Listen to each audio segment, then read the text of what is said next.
നമസ്കാരം.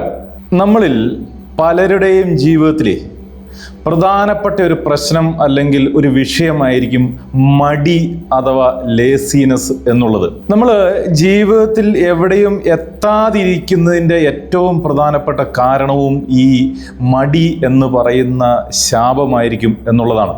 ഇത്തരത്തിൽ എന്തിനും ഏതിനും മടി പിടിച്ച് ഒന്നും ചെയ്യാൻ സാധിക്കാതെ ഇരിക്കുന്നതിന് പല വിധത്തിലുള്ള കാരണങ്ങളുണ്ടെങ്കിലും ഇന്ന് നമ്മളിവിടെ ചർച്ച ചെയ്യാൻ പോകുന്നത് അതിൻ്റെ തികച്ചും ശാസ്ത്രീയമായ കാരണങ്ങളും അതിൻ്റെ പരിഹാരങ്ങളെ പറ്റിയുമാണ്.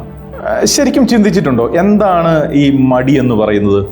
നമ്മളുടെ എല്ലാവരുടെയും ജീവിതത്തിലെ പ്രധാനപ്പെട്ട ഒരു വില്ലൻ വേഷത്തിൽ നിൽക്കുന്ന ഒരു അവസ്ഥയാണ് മടി അഥവാ ലേസിനെസ് എന്നത്. നമ്മളിൽ ബഹുഭൂരിപക്ഷം ആളുകളും എല്ലാ സമയവും എൻഗേജ്ഡ് ആയിരിക്കണമെന്നും എല്ലാ സമയം എന്തെങ്കിലുമൊക്കെ ചെയ്യണമെന്നും ജീവിതത്തിൽ വലിയ ഉയർച്ചയും മാറ്റവും ഒക്കെ വരുത്തണമെന്ന് ഉള്ളിൻ്റെ ഉള്ളിൽ ആഗ്രഹിക്കുന്ന ആളുകളായിരിക്കും. പക്ഷേ ഒന്നും അങ്ങ് ചെയ്യാൻ പറ്റുന്നില്ല, അല്ലെങ്കിൽ ചെയ്ത് എന്തെങ്കിലും ഒന്ന് ചെയ്യാൻ ഇറങ്ങി പുറപ്പെടാൻ കഴിയുന്നില്ല.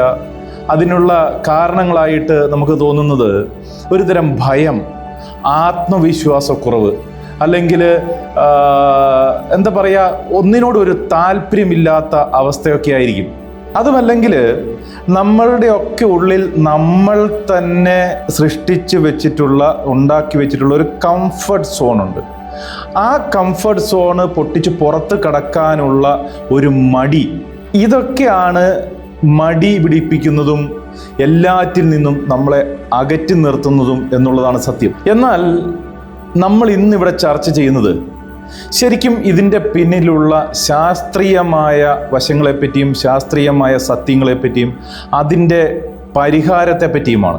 നമ്മൾ ഈ കാലങ്ങൾക്കൊക്കെ ഇടയിൽ നമ്മളുടെ ജീവിതത്തിൽ ഒരുപാട് നമ്മളുടെ ശരീരത്തിലുള്ള ഒരുപാട് ഹോർമോണുകളെ പറ്റിയും ന്യൂറോണുകളെ പറ്റിയും ന്യൂറോ ട്രാൻസ്മിറ്ററുകളെ പറ്റിയൊക്കെ നമ്മൾ കേട്ടിട്ടുണ്ടാവും, പഠിച്ചിട്ടുണ്ടാവും.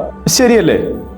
ടോപ്പോമിൻ, സെറാട്ടോണിൻ, മെലാട്ടോണിൻ, ഓക്സിറ്റോസിൻ, എൻഡോർഫിൻ പോലെയുള്ള ഒരുപാട് ഹോർമോണുകളെ പറ്റിയും ന്യൂറോൺസിനെ പറ്റിയും ന്യൂറോ ട്രാൻസ്മിറ്റേഴ്സിനെ പറ്റിയൊക്കെ നമ്മൾ കേട്ടിട്ടുണ്ട്, പഠിച്ചിട്ടുണ്ട്.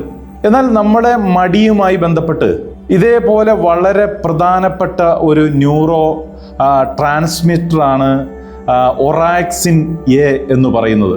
ഇതിനെ അലർട്ടിംഗ് ന്യൂറോ ട്രാൻസ്മിറ്റർ എന്നാണ് വിളിക്കുന്നത്.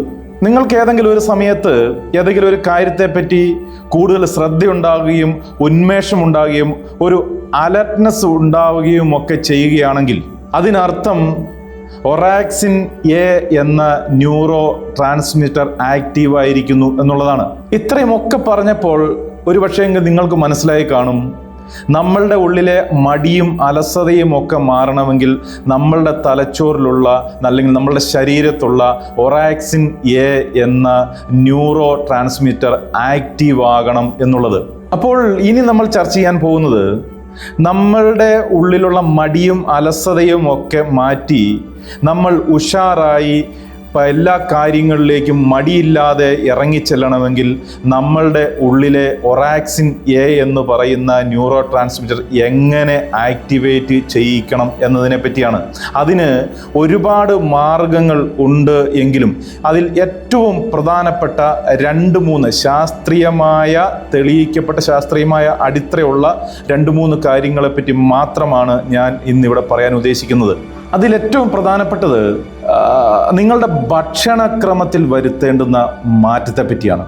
നിങ്ങളുടെ ഭക്ഷണത്തിൽ നിന്നാണ് നിങ്ങളുടെ എനർജറ്റിക് ലെവൽ അല്ലെങ്കിൽ മടിയും അവസ്ഥയും എല്ലാം തീരുമാനിക്കപ്പെടുന്നത്. അതുകൊണ്ട് നിങ്ങൾ ആദ്യം ചെയ്യേണ്ടത് നിങ്ങളുടെ ഡയറ്റിനെ ഒന്ന് റീഫിക്സ് ചെയ്യുക എന്നുള്ളതാണ്. അത് എങ്ങനെയെന്ന് നോക്കാം. ഒരു പഠനം പറയുന്നത് നമ്മളുടെ ശരീരത്തിലെ ഗ്ലൂക്കോസിൻ്റെ അളവ് കുറയുകയാണെങ്കിൽ ഒറാക്സിൻ എയുടെ ഉൽപാദനം മെച്ചപ്പെടുന്നു, കൂടുന്നു എന്നുള്ളതാണ്.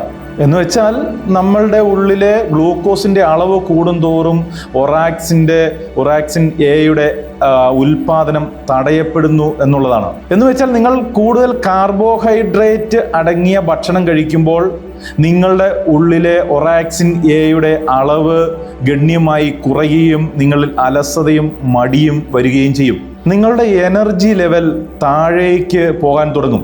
അപ്പോൾ ഇതിനെന്താണ് പരിഹാരം?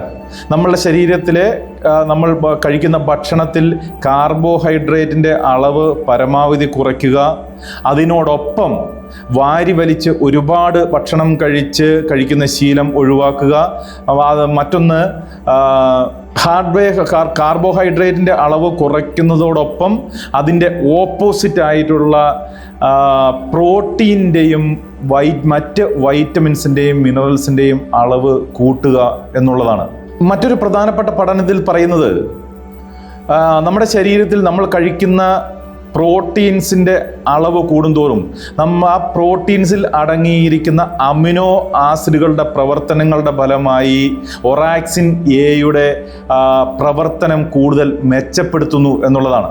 അങ്ങനെ നമ്മുടെ തലച്ചോറിൽ ഒറാക്സിൻ എ കൂടുതൽ ട്രിഗർ ആകുമ്പോൾ നമ്മളുടെ ഉള്ളിലുള്ള അലസതയും മടിയുമൊക്കെ മാറി നമ്മൾ കൂടുതൽ ആക്റ്റീവ് ആകും എന്നതാണ് വസ്തുത.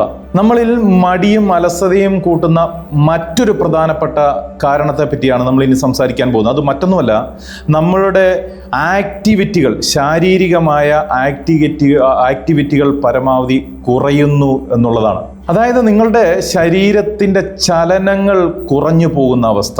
നിങ്ങളൊന്ന് ചിന്തിച്ചു നോക്കൂ. കഴിഞ്ഞ കാലങ്ങളിൽ നിന്ന് വ്യത്യസ്തമായി ഇന്നത്തെ പുതുതലമുറ ഓഫീസിൽ ഇരുന്ന് ജോലി ചെയ്യുന്നവരായാലും അല്ലെങ്കിലും ശരാശരി ഇന്നത്തെ ഒരു മനുഷ്യൻ 6.5 മണിക്കൂറെങ്കിലും ഒരു ദിവസം കസേരയിൽ ഇരിക്കുന്നു, അല്ലെങ്കിൽ ആ പോസ്ചറിലാണ് ജീവിക്കുന്നത് എന്നുള്ളതാണ്. ഒന്ന് ചിന്തിച്ചു നോക്കൂ. നമ്മളുടെ ശരീരം അങ്ങനെ കസേരയിൽ ഇരിക്കാൻ വേണ്ടി മാത്രം, ചലനമില്ലാതെ ഇരിക്കാൻ വേണ്ടി മാത്രം സൃഷ്ടിച്ചിട്ടുള്ളതാണോ? പുതിയ പഠനത്തിൽ ശാസ്ത്രം പറയുന്നത് ഒരു മനുഷ്യൻ 1/2 മണിക്കൂറിൽ കൂടുതൽ കസേരയിൽ ഇരിക്കുക എന്ന് പറയുന്നത് പുകവലിക്കുന്നതിനേക്കാളും വിഷം കഴിക്കുന്നതിനേക്കാളും ഏറ്റവും കൂടുതൽ നമ്മളുടെ ശരീരത്ത് ഹാനികരമായി ഭവിക്കുന്നു എന്നുള്ളതാണ്. അതോടൊപ്പം നമ്മളുടെ ഉള്ളിലെ ഒറാക്സിൻ എയുടെ ഉൽപാദനം ഈ ചലനാത്മകത ഇല്ലാത്തതുകൊണ്ട് കുറയുകയും നമ്മളിൽ വീണ്ടും മടിയും അലസതയും കൂടുകയും ചെയ്യും. എങ്ങനെയാണോ നമ്മൾ ശ്വസിക്കുന്നതും കഴിക്കുന്നതും ഉറങ്ങുന്നതും കുടിക്കുന്നതും എന്നതുപോലെ തന്നെ ശരീരത്തിൻ്റെ മൂവ്മെൻറ്റും വളരെ പ്രധാനപ്പെട്ടതാണ്. അത് ഏത് വിധത്തിലുമാകാം. ഓടുകയോ ചാടുകയോ നീന്തുകയോ ഇനി ഡാൻസ് ചെയ്യുകയോ ഏത് വിധത്തിലായാലും നമ്മളുടെ ശരീരത്തിൻ്റെ എല്ലാ ഭാഗത്തും ചലനം ഉണ്ടാവുക, മൂവ്മെൻറ്റ് ഉണ്ടാകുക എന്നുള്ളതാണ്. അപ്പോൾ നിങ്ങളുടെ ശരീരത്ത് ഒറാക്സിൻ കൂടുതലായി ഉൽപ്പാദിക്കപ്പെടുകയും നമ്മളിൽ ഉന്മേഷം കൂടുകയും മടിയും അലസതയും കുറയുകയും ചെയ്യുകയും ചെയ്യും. നിങ്ങളിൽ ഒറാക്സിൻ്റെ അളവ് കുറയുകയും മടിയും അലസതയും കൂടുകയും ചെയ്യുന്നതിൻ്റെ മറ്റൊരു പ്രധാനപ്പെട്ട കാരണങ്ങൾ കൂടി പറഞ്ഞു തരാം. അത് മറ്റൊന്നുമല്ല, നമ്മളുടെ ഉറക്കക്കുറവ് എന്ന് പറഞ്ഞാൽ ഉറങ്ങുന്ന സമയത്തിൻ്റെ ദൈർഘ്യമല്ല, നമ്മളുടെ ഉറക്കത്തിൻ്റെ ക്വാളിറ്റി കുറയുന്നു എന്നുള്ളതാണ്. എന്ന് വെച്ചാൽ നിങ്ങൾ 8-9 മണിക്കൂർ ഉറങ്ങുന്നു എന്നുള്ളതല്ല, നിങ്ങളുടെ ഉറക്കത്തിൻ്റെ ക്വാളിറ്റി എത്രത്തോളം ഉണ്ട് എന്നുള്ളത് മാത്രമാണ് ഇവിടെ പരിശോധിക്കപ്പെടുന്നത്. നിങ്ങളൊരു ദിവസം 7, 8, 9 മണിക്കൂർ ഉറങ്ങിയതിന് ശേഷം രാവിലെ എണീക്കുമ്പോൾ ഒരു ഉന്മേഷം തോന്നുന്നില്ല എങ്കിൽ അതിനർത്ഥം നിങ്ങളുടെ ഉറക്കം ക്വാളിറ്റി സ്ലീപ്പ് ആയിരുന്നില്ല എന്നുള്ളതാണ്. ശരിക്കും നിങ്ങൾ രാത്രി കിടന്നുറങ്ങിയിട്ട് രാവിലെ എണീക്കുന്ന സമയത്ത് നിങ്ങളുടെ ബാറ്ററി ലെവൽ അല്ലെങ്കിൽ എനർജി ലെവൽ ഫുള്ളായിരിക്കണം, അല്ലെങ്കിൽ 100% ആയിട്ടാണ് എണീക്കേണ്ടത്. പക്ഷേ പല ആളുകളിലും ഉറങ്ങി എണീറ്റ് കഴിഞ്ഞാൽ, ഉറക്കം തെളിഞ്ഞു കഴിഞ്ഞാൽ ബെഡിൽ നിന്ന് എണീക്കാനുള്ള എനർജി പോലും ഉണ്ടാവാറില്ല എന്നുള്ളതാണ് സത്യം. ശരിക്കും നമ്മളുടെ ഉറക്കത്തിൻ്റെ ക്വാളിറ്റി കുറയുമ്പോൾ അത് ബാധിക്കുന്നത് നമ്മളുടെ തലച്ചോറിനെയും അതുപോലെ ഒറാക്സിൻ എയുടെ ആക്ടിവിറ്റിയെയുമാണ്. ശരിക്കും നമ്മളുടെ തലച്ചോറിന് പ്രധാനമായും 3 തരത്തിലുള്ള ആക്ടിവിറ്റികളാണ് ഒരു ദിവസം ചെയ്തു തീർക്കേണ്ടത്. 1, പുറമേ നിന്ന് ലഭിക്കുന്ന ഡേറ്റകൾ ശേഖരിക്കുന്നത്. 2, അതേസമയം ഉള്ളിൽ ശേഖരിച്ചു വെച്ചിട്ടുള്ള ഡേറ്റകൾ ഉപയോഗിക്കുക എന്നുള്ളത്. ഈ 2 കാര്യങ്ങളും നമ്മുടെ തലച്ചോറ് ചെയ്യുന്ന നമ്മൾ ഉണർന്നിരിക്കുന്ന സമയത്താണ്. എന്നാൽ 3ാമത്തെ കാര്യം നമ്മുടെ തലച്ചോറ് ചെയ്യേണ്ടത് നമ്മൾ ഉറങ്ങുന്ന സമയത്താണ്. എന്ന് വെച്ചാൽ അത് മറ്റൊന്നുമല്ല, നമ്മൾ ഉണർന്നിരുന്നപ്പോൾ ശേഖരിച്ചിട്ടുള്ള ഡേറ്റകളെയൊക്കെ അനലൈസ് ചെയ്ത് അതിനെ ആവശ്യമുള്ളത് സ്റ്റോർ ചെയ്യുക എന്നുള്ള പ്രവൃത്തിയാണ്, പ്രധാനപ്പെട്ട ഒരു പ്രവൃത്തിയാണ് തലച്ചോറ് നമ്മൾ ഉറങ്ങിക്കിടക്കുന്ന സമയത്ത് ചെയ്യേണ്ടുന്നത്. അതിന് സാധിക്കാതെ വരുമ്പോൾ, അതിന് സമയം തികയാതെ വരുമ്പോൾ, നമ്മളുടെ ഉറക്കം ശരിയില്ലാത്ത കാരണത്താൽ അതിന് സമയം തികയാതെ വരുമ്പോഴാണ് രാവിലെ ഉറക്കമുണർന്നതിന് ശേഷവും നമ്മളിൽ അലസതയും എനർജി ലോസ് ഉണ്ടാവുകയും ചെയ്യുന്നത്. അതുകൊണ്ട് തന്നെ നമ്മൾ രാവിലെ എണീക്കുന്ന സമയത്ത് നമ്മളിൽ ഒറാക്സിൻ എ ആക്റ്റീവ് ആകാതിരിക്കുകയും നമ്മളിൽ അലസത പിടിപെടുകയും ചെയ്യും. അതുകൊണ്ട് തന്നെ നല്ല ക്വാളിറ്റി ഉറക്കം നമ്മൾ ഉറപ്പാക്കുക എന്നത് നമ്മളുടെ ജീവിതത്തിലെ മടിയും അലസതയും മാറ്റുന്നതിന് ഏറ്റവും പ്രധാനപ്പെട്ട ഒരു കാര്യമാണ്. പ്രധാനമായും ഈ 3 കാര്യങ്ങൾ ചെയ്തിട്ടും നിങ്ങളിൽ മടിയും അലസതയും കൂടുന്നുവെങ്കിൽ തീർച്ചയായും നിങ്ങൾ ഒരു വിദഗ്ധൻ്റെ സഹായം തേടേണ്ടതാണ്. അപ്പോൾ ഇന്ന് നമ്മൾ സംസാരിച്ച വിഷയം നിങ്ങൾക്ക് ഇഷ്ടപ്പെട്ടു എന്ന് വിചാരിക്കുന്നു. ഇഷ്ടപ്പെട്ടിട്ടുണ്ടെങ്കിൽ വീഡിയോ ലൈക്ക് ചെയ്യുക, ചാനൽ സബ്സ്ക്രൈബ് ചെയ്യാത്തവരാണെങ്കിൽ സബ്സ്ക്രൈബ് ചെയ്യുക. കമൻറ്റ് ബോക്സിൽ നിങ്ങളുടെ അഭിപ്രായം എന്ത് തന്നെയാണ് രേഖപ്പെടുത്തുക. മറ്റൊരു വിഷയവുമായി മറ്റൊരു വീഡിയോവുമായി വീണ്ടും കാണും വരെ എല്ലാവർക്കും എല്ലാവിധത്തിലുള്ള വിജയ ആശംസകൾ നേർന്നുകൊണ്ട് നിർത്തുന്നു. നന്ദി, നമസ്കാരം.